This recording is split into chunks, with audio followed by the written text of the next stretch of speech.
F'dak iż-żmien, qabel ma Ġesu tela s-sema, qal lid-dixxipli tiegħu: Morru fid-dinja kollha x'andru l-Evanġelju lil ħolqien kollu. Min jemmen u jitgħammed isalva, iżda min ma jemmenx ikun ikkundannat.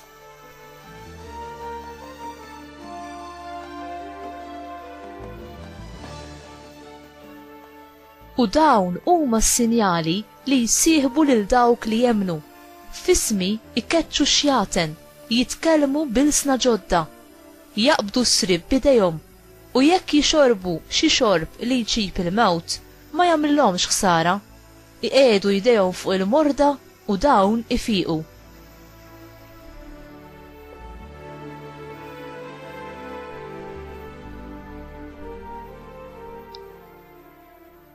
Il-kelma tal-mulej tifħir lilek Kristu.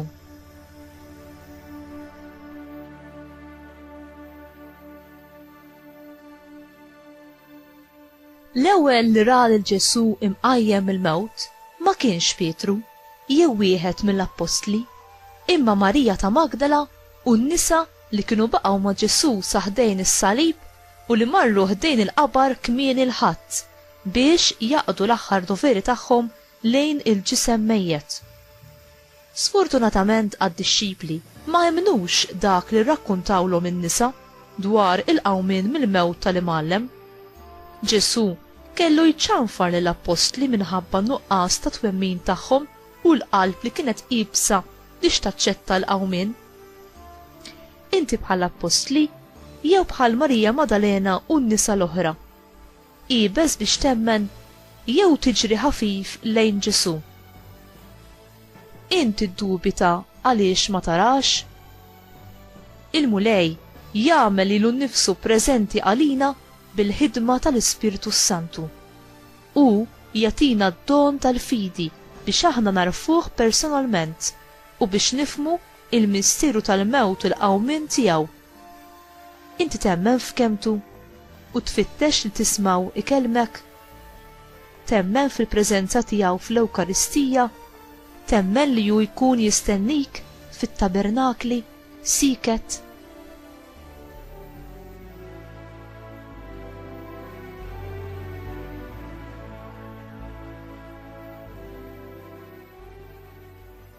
It-tluq u l-assenzjoni ta' Ġesu lejn is-sema kienet kemm it-tmiem kif ukoll il-bidu għad-dixxipli tiegħu. Fil-waqt li kienet it-tmiem tal-preżenza fiżika ta' Ġesu mal-eżiż dixxipli tiegħu, immarkat il-bidu tal-preżenza ta' Ġesu magħhom b'mod ġdid. Ġesu wedhom li kien se jibqa' magħhom dejjem sal-aħħar taż-żmien. Issa bħala l-mulej u s-Salvatur imqajjem il-mewt u igglorifikat, tela u qiegħed naħa tal-lemin tal-Missier fis-sema. Ġesu wiegħed li jibatilhom l-Ispiritu Santu li kien se jikkonsagrom bil-qawwa tiegħu fil-festa ta' Pentekoste, l-istess bħalma Ġesu kien ikkonsagrat għall-ministeru tiegħu fix-xmara Ġordan. Meta l-mulej Ġesu tela b'mod fiżiku mimma l-Apostli ma ħallihomx imniktin jew iddisprati. Anzi, huma kienu mimlija bil-ferħ u b'anteċipazzjoni kbira għal miġja tal-Ispirtu Santu.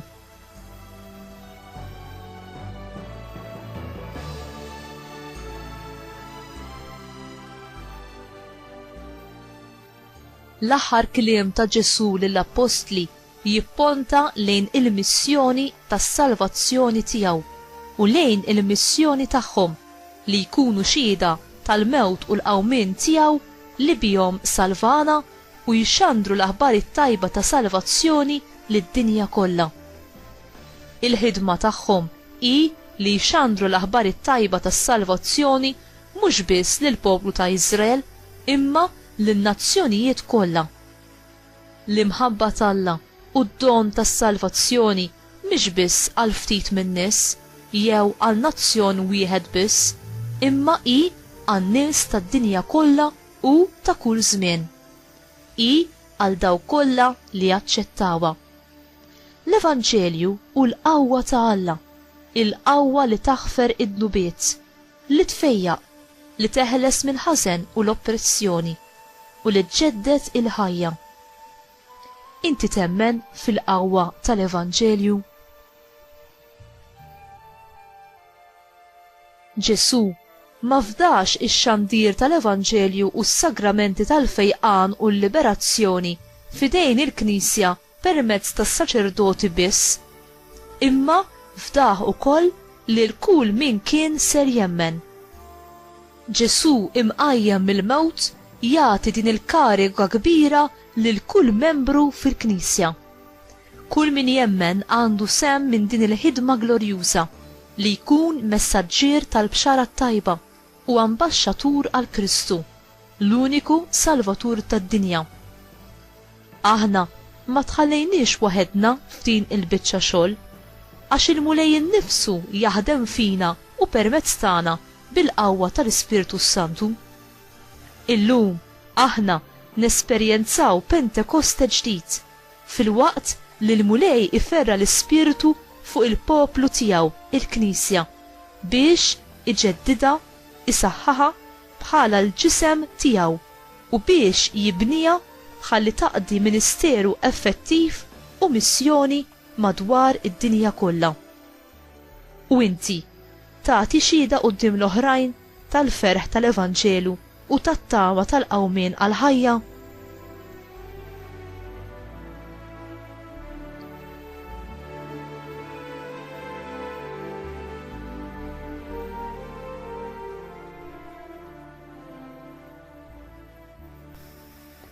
Mulej Ġesu, permezz tad-don tal-Ispiritu Santu, inti mlina bi spiritu ta' tifħir u ta' ferħ li ebda prova ta' din id-dinja ma joħdulu postu. Imlina bil-ferħ tal-qawmien u għenna nejxu ħajja ta' tifħir u tarat il-ħajl lejk u għal-glorja tiegħek. Aziza Marija, Omm il-Knisja, itlob magħna għal-miġja tal-Ispiritu Santu li iġġeddet il-Knisja, tfejjaqa, issaħħaha u tibqa' tibata biex kull wieħed u waħda minna inkunu tassew xhieda quddiem kulħadd bla distinzjoni tal-Evanġelju avdat lilna minn Ġesu ibnek. Amen.